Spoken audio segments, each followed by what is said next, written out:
it's an overall message to people that we're all, a lot of us are going through a hard time in life. Some people have been bullied. Some people are just stressed out. Some people are insecure. Some people are fat and overweight. And the world puts a lot of this shit in your mind.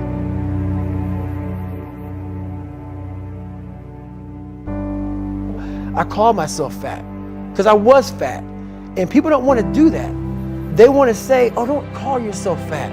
Don't call yourself dumb. If you're not real and raw with who the fuck you are, nothing's going to change. And in this nice new world that we live in, we want to hear, you're just a little big. No, man, you might be fat. A lot of us, mediocrity is everywhere right now. And we're all trying to find an easy way out. And we're judging ourselves. Let's say there's 10 people in this room and we're all mediocre. But I'm the best of the mediocre people. I now think I'm great. I'm great. We surround ourselves around people that make us feel great. They tell us what we want to hear.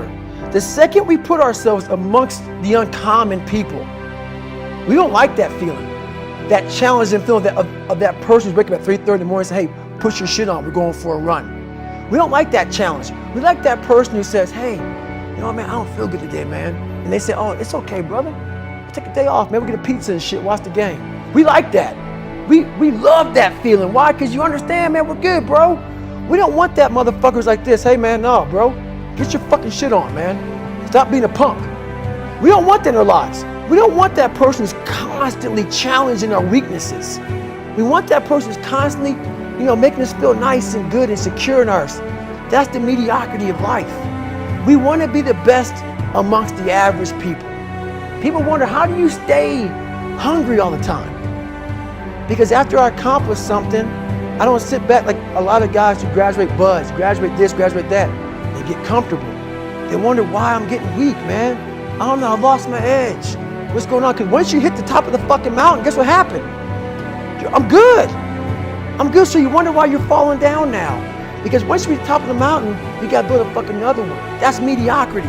There's a lot of people in mediocrity who have a nice resume, but they're one-timers, man. They hit a one-time deal, they busted it open, got a lot of money, but they're good. You're mediocre now, man. What are you fucking doing today, tomorrow, the next fucking day? That's why I don't listen to theorists. I don't listen to all that bullshit. I listen to a motherfucker who's like this, man. What's wrong, man? I'm fucking tired, man. Why are you tired? Because tomorrow, I gotta do the fucking shit again, man. Whatever the shit is that made me fucking nauseous and sick to my stomach, it made me hurt. There's no ending. And that's the person I listen to.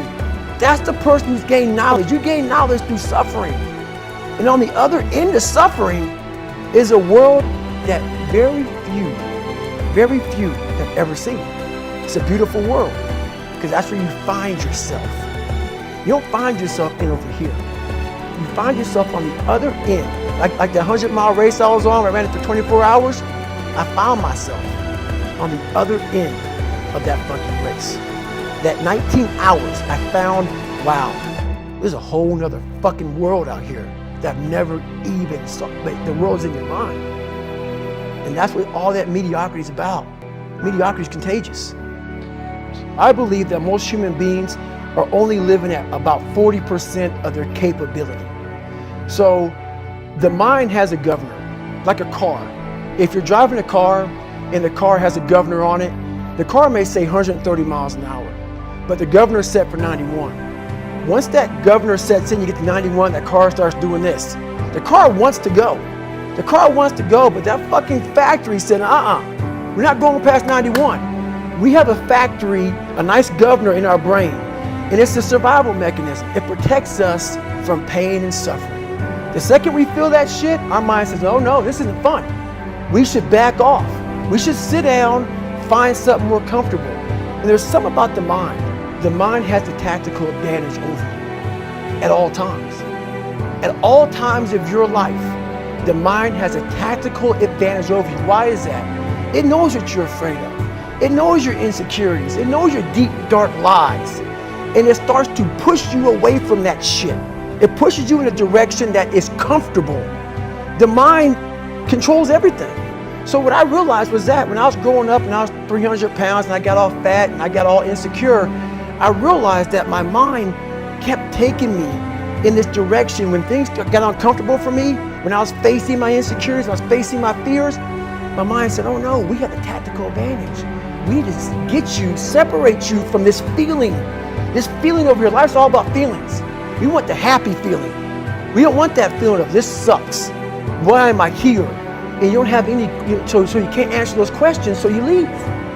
I started realizing that if in that moment you can answer those fucked up questions and you are now in charge of your brain versus your brain ruling you, that's where all that stuff comes from. So the 40% rule is all of that. You get to 40%, your brain says, we're done. Let's roll, man. This is starting to get painful. This is uncomfortable. So you sit down. You have to figure out ways, and everybody's different. That's how the book kind of talks about, like we all have these things about, 5 steps to this and 4 steps to this. It's a lot more than that. That's all bullshit. It's a practice that you have to, it's a habit. So if you know that at 40% I'm feeling pain. At 40% I'm feeling pain. That's where the 40% rule kicks in. Now it starts. Okay, I'm feeling pain. My mind's saying all this shit to me. It's saying get out of here, run, flee. The fight or flight kicks in. Okay, we're done. We're not good enough. It starts telling you all these things. You start to believe it because the mind controls all. This is the time where you have to gain control back of your mind. It's okay. Let me see if I can go 45%. And once you start giving yourself more and more hope and start realizing, okay, the mind starts to be, okay, what are you doing? We're supposed to be going right and you're going left. You start then controlling your mind. Start finding more in yourself. And then it goes from 40% to a lot further than that. But that's the start of it though. Get to the spot where your mind is saying stop. Wherever that is, you gotta get there first. And then that's when that shit starts to work. You gotta control yourself in that moment.